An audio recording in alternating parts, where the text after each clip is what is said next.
1500 vote बेइज्जती मेरी बिल्कुल क्यों भाई साहब आदमी बैठे हैं बिना वोट के बैठे हैं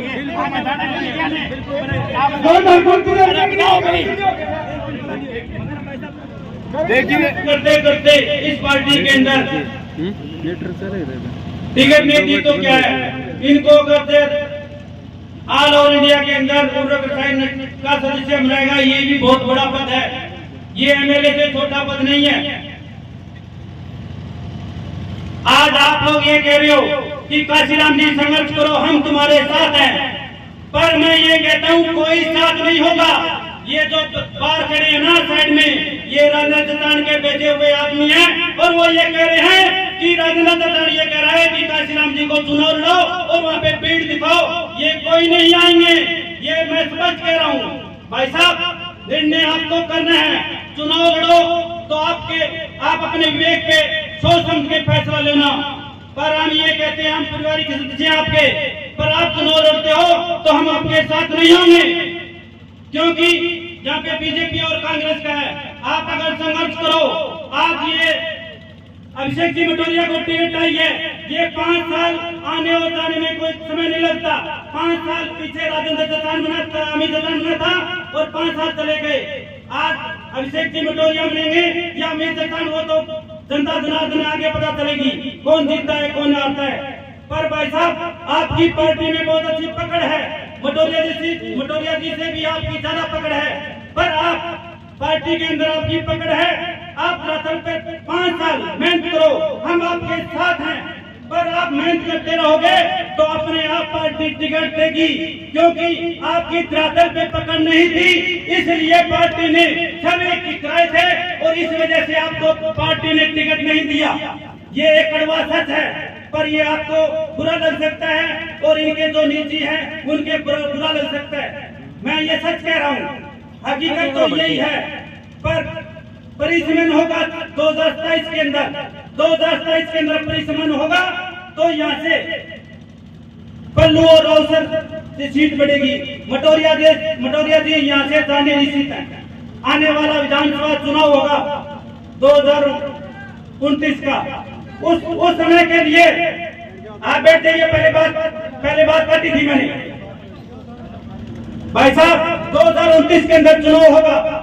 आप 2029 के चुनाव के वास्ते आपको यहाँ से कुछ लोग हैं वो हटाना चाहते हैं। अगर आप पार्टी छोड़ते हैं, पार्टी के खिलाफ बगावत करते हैं तो आपको पार्टी से निकाल दिया जाएगा। और आपने पार्टी के लिए मेहनत की है और पार्टी ने आपको बहुत ज्यादा दिया है।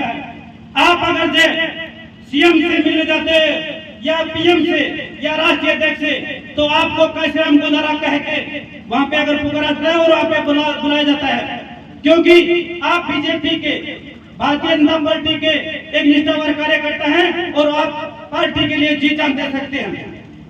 इसी वजह से आप ये मत सोचना कि पार्टी काशीराम गोदारा से चलती है, पार्टी काशीराम गोदारा से नहीं चलती। पार्टी अगर जो व्यक्ति हमारे साथ रहेंगे तो पार्टी में मौका और भी मिलेगा। कहीं अगर हमारे साथ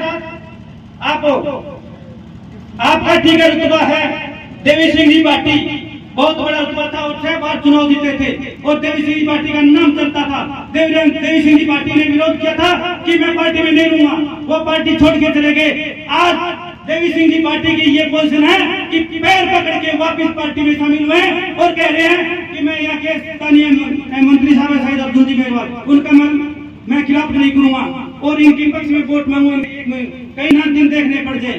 तो भाई साहब मेरा ये कहना है कि पार्टी ने टिकट नहीं दिया तो क्या हुआ, आगे 2029 के अंदर दोबारा ट्राई करेंगे और फिर भी अगर जनता की में पकड़ मनाओ पार्टी देगी। अब आप ये कह रहे हो, कह रहे हैं चुनाव लड़ो, काशीराम जी आप संघर्ष करो।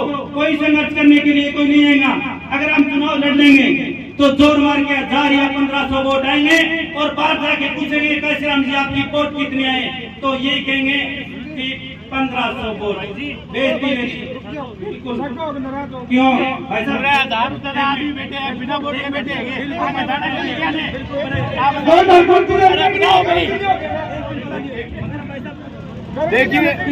देखिए ऐसा है, ये उनकी व्यक्तिगत राय है, लेकिन मैं साहब एक आपको बताना चाहूँ, क्या नाम है इनका, कृष्ण जी क्या मैं किशन जी मैं आपको बताना चाहूंगा कि आपने अपनी व्यक्तिगत राय रखी। मैं इस व्यक्तिगत राय के माध्यम से बताना चाहूंगा, अगर काशीराम जी मैदान में आते हैं तो काशीराम जी को कोई भाई बना तो रोक नहीं सकता चुनाव जीतने से। ये आपने अपनी व्यक्तिगत राय रखी है, और अगर आप अलग अलग अपनी व्यक्तिगत राय रखते हैं, मैं भी अपनी व्यक्तिगत राय को रखता हूँ। सुनिएगा, मैं तमाम जितने जो कार्यकर्ताओं से रिक्वेस्ट करूंगा कि आप अपने स्थान में